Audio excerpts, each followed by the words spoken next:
Hello everyone. After a billion years of silence, I'm finally back. Anyway, roundabout when I was doing my GCSEs, I made a video complaining about the things I didn't like about exams. So I thought, now that I've done my A-levels, why not do the same thing? Especially considering there's apparently quite a bit I forgot to mention in that video. So in this video, I'll talk about things I don't like about exams, A-level edition.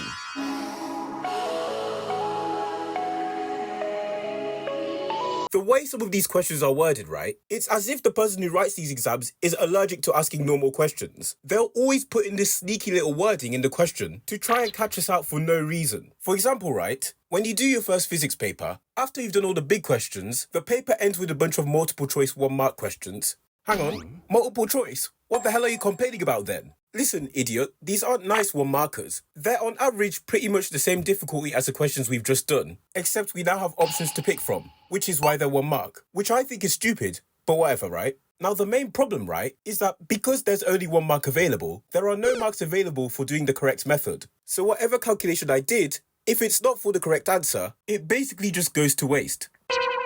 Now, one example of this, which I've fallen victim to before, and have never forgotten since, in physics, there's basically this experiment where you shine a laser light through one of these things and it forms a little pattern with these dots on the wall. Now, the dot in the middle is known as the 0th order. The ones next to it are the 1st order, then 2nd order, 3rd order, 4th order, and so on and so forth, right? Now, a common question they'll ask, right, is where they give you some information, and now you have to figure out how many orders that would produce. Now, normally, this isn't a difficult question, because normally what you do is put all the numbers in the formula which you're given, right? Rearrange the formula to find n, and there you go, you've basically done it.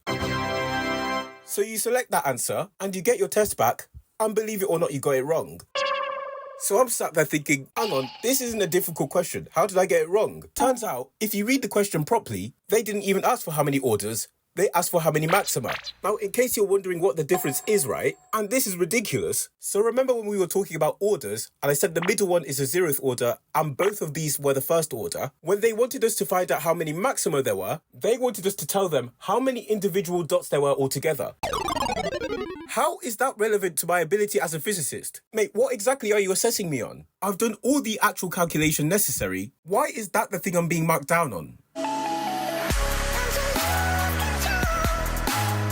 Sort of related, right? Why did the exam board, especially AQA, right, feel the need to be so bloody creative with their questions? Some of this year's questions were asked in such random contexts. Again, I'm doing a physics exam, not flipping comprehension. Now, mind you, physics is a genuinely interesting subject, which has some complex topics, which I actually had to try and wrap my head around before the exam. However, my effort was apparently in vain, right? Because whilst half of these didn't come up, what did come up on the exam, and I'm not joking by the way, is a guy who can somehow hold and then throw 900 4-sided dice.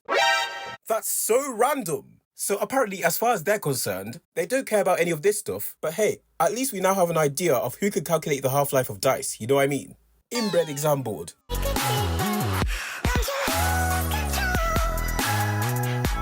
The way they organise some of these exams is dumb. So basically, for each subject, they give you 3 exams. Now, you're probably thinking that each paper assesses different topics, and for the most part, you'd be correct, right? So for physics, right, paper 1 is all the stuff you did in year 1, paper 2 is all the stuff you did in year 2, and paper 3 is practicals plus a module of your choice. Simple, no complication whatsoever. I know exactly what I need to revise for each paper. Now for maths, paper 1 and 2 cover the pure content, and paper 3 is the applied content. Again, very convenient and easy to base my revision off. Not quite as good as physics, but hey, it will do. But chemistry is where it gets bloody ridiculous, right? Now chemistry is split into 3 portions, right? Which are very evenly distributed across the 3 papers, with paper 1 consisting of physical, inorganic and the practicals, paper 2 consisting of physical, organic and the practicals, and paper 3 being a literal bloody free-for-all. Mate, why on earth would you make a system that bloody crap? Mate, there are 3 modules you do in chemistry and 3 papers you sit in the exam. All you had to do is arrange them accordingly. It's not bloody difficult. Like, what the flip is this, mate? So unlike the previous subjects where I could somewhat tailor my revision, I am now burdened with basically having to memorise the entire curriculum just for half of it to not appear on the bloody paper and for some of them to not appear on the flipping exam. What's the point? And by the way, whichever inbred bimbo had the idea of creating a large data set, please find a new job. If you don't know, right, when you do maths at A-level, it's split into 2 parts. There's pure maths, which is the normal stuff, And then there's applied maths, which is itself split into statistics and mechanics. Statistics is more or less what you'd think, right? Calculating the probabilities of stuff. But for some reason, the idiots who work at EdExcel decided to introduce this thing called a large data set, which is literally a massive chart full of data about the weather, which we are supposed to memorize. That is ridiculous. Now, just to clarify, right, it's not like they expect us to memorize each number in each slot or anything, but what they do expect us to memorize are things like the ranges and units of some abstract measurement that no one has heard of in their life, the locations of 5 random cities in the UK, 4 of which I doubt anyone who lives outside of these cities even know exist, knowing that for some bloody reason, wind speed measured in the UK is measured to the nearest whole number, but wind speed measured anywhere else is measured to 1 decimal place, amongst other things. And all this, by the way, to answer a question worth 3 marks at the most. This is what winds me up the most, right? We have to memorize all this for an additional 1%, to the point where probably the vast majority of A-level math students, myself included up until the examination, right, don't even bother to learn it and just guess.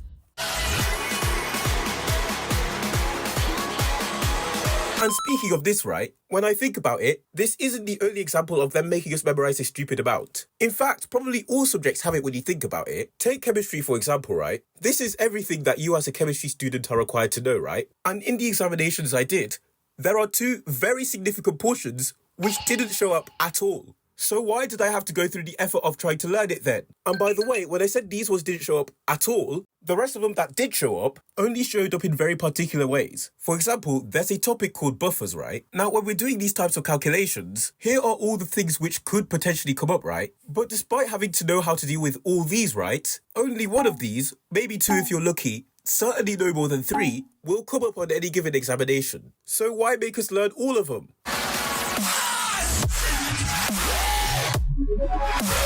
And mind you, right, I weren't in school when they did this topic, and I weren't paying attention when they did this topic, which means I had to learn them in my spare time. You better should have bloody told me you weren't going to bloody assess me on it.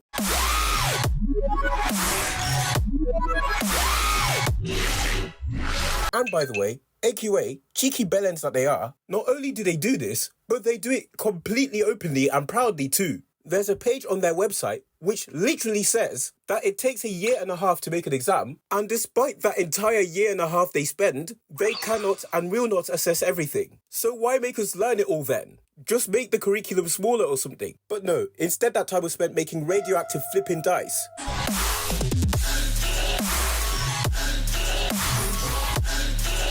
Right, so in conclusion, exams are crap. And if I'm honest, I've kind of forgotten how to do these outros, so goodbye.